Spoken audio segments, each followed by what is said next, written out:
médecine, la première source de radioactivité artificielle concerne les rayons X qui sont employés pour le radiodiagnostic. Chaque année en France, 74 millions d'examens radiologiques sont effectués. La deuxième source de radioactivité artificielle provient de la médecine nucléaire, avec 1 million d'examens pratiqués chaque année en France. La radioactivité artificielle est encadrée par des règles très strictes de radioprotection pour protéger les patients et le personnel exposés aux rayons. Dans ce contexte particulier, des infirmières sont là pour veiller jour après jour sur les patients et le personnel. Tout de suite, voici le portrait de deux d'entre elles.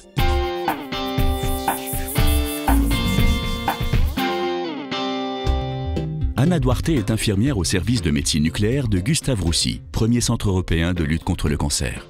Dans cet environnement forcément inhabituel pour les patients et leur entourage, elle est là pour les accompagner et les informer sur la prise de produits radioactifs à des fins diagnostiques ou thérapeutiques. Zoom sur un métier au cœur de la santé. Ce que je fais, c'est que j'anticipe, je vois les patients avant leur traitement, après une consultation avec le médecin. Je les vois pour un traitement d'iode 131. Je leur explique comment ça se passe, je leur montre le service. Donc j'ai une mission en fait d'infirmière de coordination, d'infirmière de consultation. Je leur explique le déroulement du traitement. Je leur dis combien de temps ils vont rester en isolement, comment ça se passe pour le linge, l'organisation, etc. J'anticipe aussi par rapport à la sortie, je leur dis comment ça se passe. Ils ont une synthépose thérapeutique à la fin du traitement, le médecin leur donne les résultats et tout est organisé avant pour que le patient sorte avec tous ces éléments. Je voulais un fauteuil parce que j'ai peur que pour aller jusqu'au taxi, ce soit trop dur. Le personnel du service, déjà, il est encadré à son arrivée. Ce sont toujours des personnes qui sont passées à la médecine du travail et qui ont l'accord de la médecine du travail pour travailler avec ces produits radioactifs. Donc ils sont suivis par la médecine du travail et ils ont une formation obligatoire de radioprotection qui leur explique la conduite à tenir et les bonnes pratiques.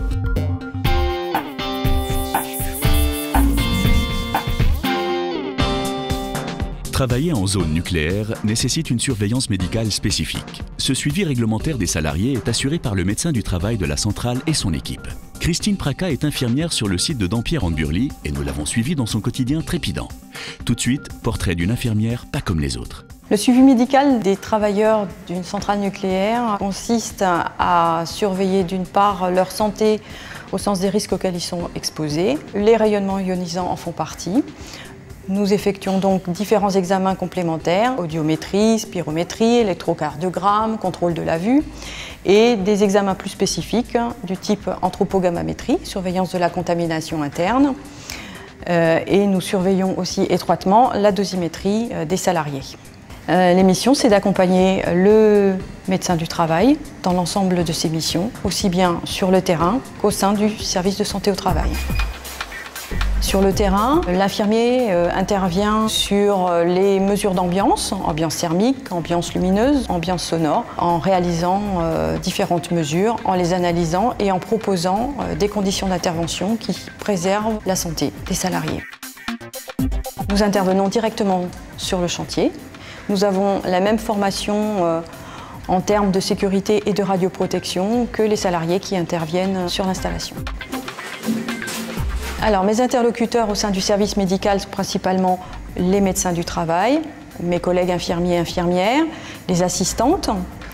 À l'extérieur du service, ce sont les ingénieurs sécurité et radioprotection, des chargés d'affaires, des préparateurs de chantier, les chefs d'arrêt de tranche. Tous ces gens-là peuvent faire appel à nous pour des conseils de santé et de prévention. Oh, bah ça a l'air d'être par ici. Mon rôle d'infirmière sur le site de la centrale nucléaire, c'est d'accompagner les salariés dans leur quotidien à travers la prévention, les soins si besoin, leur suivi médical, en fait tout ce qui me passionne. Et ben tout ça, ça a l'air d'être parfait.